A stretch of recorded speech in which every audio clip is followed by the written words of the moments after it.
आज की वीडियो में हम यूके के स्पाउस वीज़ा को डिस्कस करेंगे। Eligibility criteria, application process, required documents और इंटरव्यू के क्वेश्चंस। ये चारों चीज़ों का हम वन बाय वन डिस्कस करेंगे। वीडियो को एंड तक देखिएगा ताकि अगर आप अप्लाई करना चाहते हैं तो कोई भी पॉइंट आपका मिस ना हो।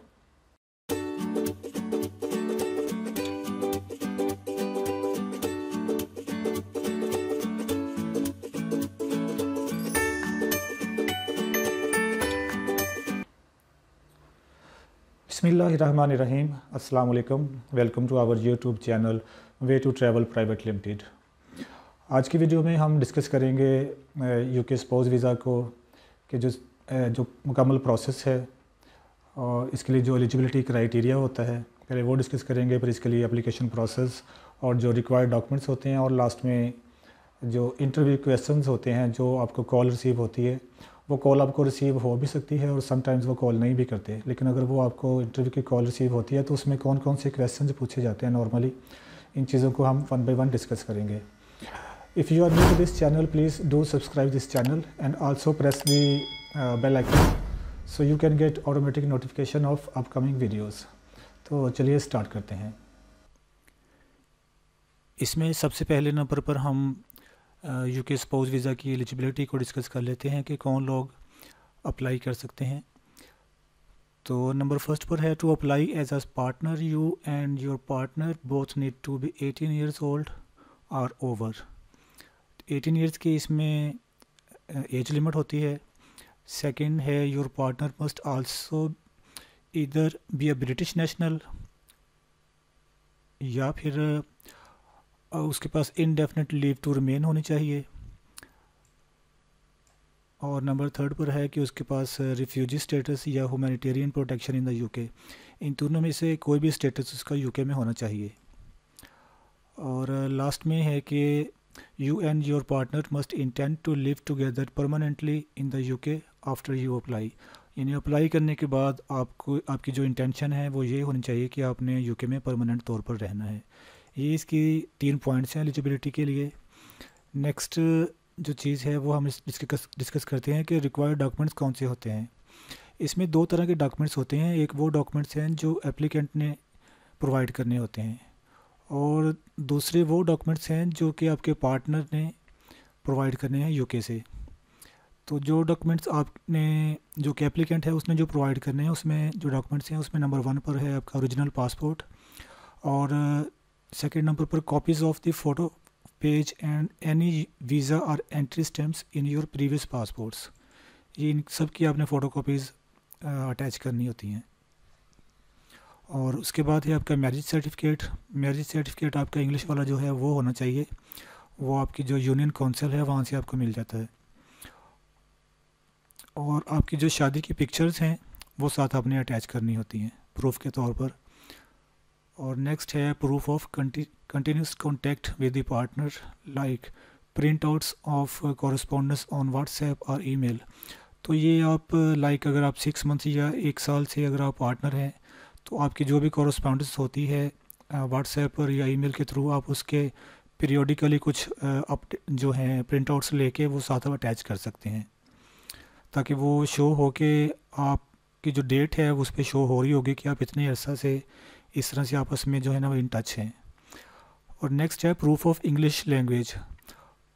इसके लिए 2 तरीके हैं, या तो आप आइल्स का A1 टेस्ट सर्टिफिकेट आप प्रोवाइड करते हैं जिसमें आपकी जो बेसिक लिसनिंग एंड स्पीकिंग का जो टेस्ट है बेसिकली ये जिस तरह से वो दूसरा एकेडमिक आइल्स टेस्ट होता है वैसे नहीं होता, बल्कि ये सिंपल होता है जिसका जो लेवल है वो जस्ट इतना सा होता है कि अगर आपके साथ कोई इंग्लिश में बात करे तो आप उसको समझ सकते हैं और उसको रिप्लाई कर सकते हैं।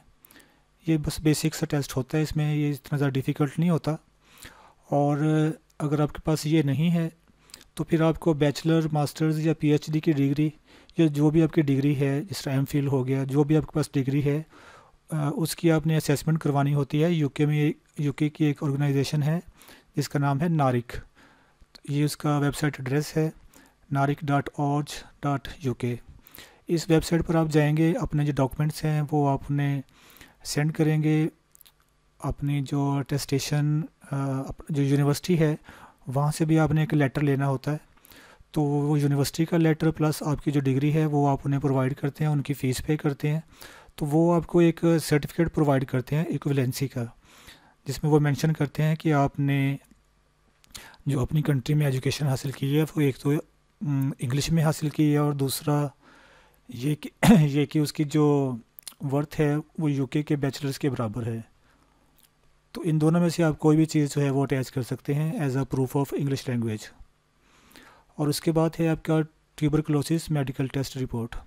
इसकी फ़ीस जो होती है वो अराउंड पाकिस्तान में अगर देखा जाए तो 9,000 रुपीज़ के बराबर होती है। इसमें कुछ डिजिग्नेटेड लैब्स होती हैं, तो वहाँ से जो बड़े सिटीज़ हैं वहाँ से आप ये टेस्ट करवा सकते हैं।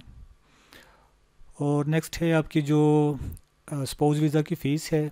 अगर आप आउटसाइड यूके हैं तो इस सूरत में आपकी फ़ीस होगी 1,523 पाउंड स्टर्लिंग्स। और अगर आप यूके के अंदर ही हैं, लाइक सपोज़ आपके पास विज़िट वीज़ा है और वहाँ पर अगर आपने शादी की है और उसी विज़िट वीज़ा के दौरान, तो फिर आप वहाँ से ही अप्लाई कर देते हैं, तो उस सूरत में आपकी जो फ़ीस होगी इनसाइड यूके तो वो होगी 1,033 पाउंड्स। ये थे रिक्वायर्ड डॉक्यूमेंट्स जो एप्लीकेंट ने अपनी तरफ से प्रोवाइड करने होते हैं। और अब हम डिस्कस करते हैं वो डॉक्यूमेंट्स जो कि आपका जो पार्टनर है यूके में उसने प्रोवाइड करने होते हैं। उसमें जो सबसे फर्स्ट पर है वो है आपका यूके पासपोर्ट की कॉपी आपने देनी होती है। और अगर आपके पास यूके का पासपोर्ट नहीं है, किसी दूसरी कंट्री का पासपोर्ट है, लेकिन आपके पास indefinite leave to remain in the UK है, तो वो आपने प्रूफ साथ लगाना होता है। तो उसके बाद है प्रूफ ऑफ अकोमोडेशन।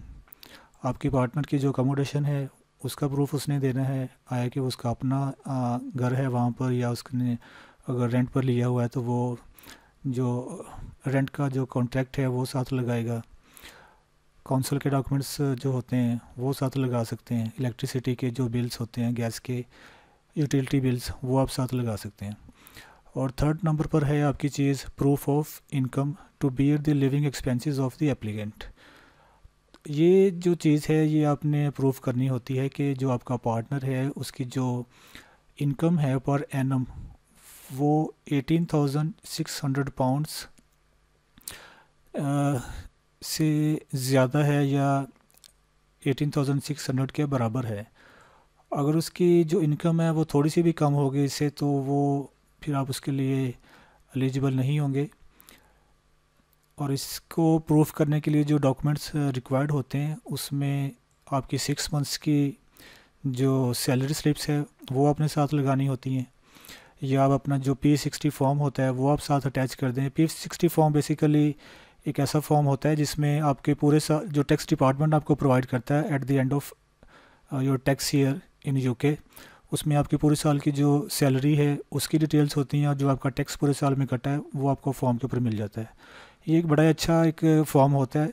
जब मैं यूके में था तो एक दफ़ा जब मैं नया नया वहाँ पर गया तो मुझे एक जगह पर जस्ट मैंने थोड़े दिन के लिए काम किया, तो उसके बाद वो जॉब मैंने छोड़ दी, क्योंकि वो जॉब जस्ट मैंने अपना नेशनल इंश्योरेंस नंबर के लिए वो जॉब मैंने शुरू की थी। उसके बाद जब मुझे एक अकाउंटिंग फर्म में जॉब मिल गई तो मैंने वो जॉब जो है वो छोड़ दी। थोड़े दिन जस्ट की थी, लेकिन जब साल के बाद मुझे वो एक P60 फॉर्म मेरे एड्रेस पर आया तो उसमें वो जो 2-3 दिन मैंने जॉब की हुई थी एक कंपनी में, तो उसकी डिटेल्स भी उसमें आई हुई थी। तो ये बड़ा एक कम्प्रीहेंसिव एक डॉक्यूमेंट होता है, क्योंकि ये एक तो गवर्नमेंट का अपना, उनकी यूके की गवर्नमेंट का अपना एक लेटर है, तो इसमें ये आपके बड़ा अच्छा एक प्लस पॉइंट बन जाता है। आपकी जो बैंक स्टेटमेंट है वो आपने लगानी तो होती है, लेकिन अगर आप ये भी साथ लगाते हैं तो ये एक बड़ा ही अच्छा वैलिड आपका डॉक्यूमेंट होता है। और उसके बाद आपकी जो 6 मंथ्स की बैंक स्टेटमेंट और एम्प्लॉयमेंट लेटर ऑफ बिज़नेस और बिज़नेस प्रूफ। अगर आप जॉब करते हैं तो एम्प्लॉयमेंट लेटर लगाएंगे, अगर आप बिज़नेस है तो बिज़नेस प्रूफ जो है रजिस्ट्रेशन बिज़नेस की, और बाकी जो प्रूफ होता है वो आप सारे डॉक्यूमेंट्स अटैच करेंगे। और अगर आप एम्प्लॉयमेंट लेटर जो है वो प्रोवाइड करते हैं तो वो कंपनी के लेटर हेड पर साइन एंड डेटेड होना चाहिए, और उसमें जो कौन सी चीज़ें जो हैं वो आपने मेंशन करनी है। उसमें जो आपका एम्प्लॉयर है वो लिखेगा कि आप वहाँ पर, आपका जो पार्टनर है वो वहाँ पर एम्प्लॉय है, आपका जो जॉब टाइटल और पोजीशन वहाँ पर क्या है, कितना अर्सा से आप वहाँ पर काम कर रहे हैं, और आपका जो कॉन्ट्रैक्ट की वो टाइप कौन सी है, परमानेंट है, फिक्स टर्म है या टेम्प्रेरी है, और what your partner earns before tax and national insurance. और उसके बाद है जी how long your partner is being paid his current salary. ये बड़ा एक टेक्निकल पॉइंट है कि आपने ये बताना होता है कि आपकी जो पार्टनर है कितने अरसा से वो सैलरी, जो जॉब है उस जॉब से वो सैलरी ले रहा है। लाइक अगर आपकी जो कॉन्ट्रैक्ट है वो साल का 26,000 का है, तो वो आप इस चीज़ को तो मीट कर रहे हैं कि आपकी जो इनकम है वो 18,600 से ज़्यादा होगी।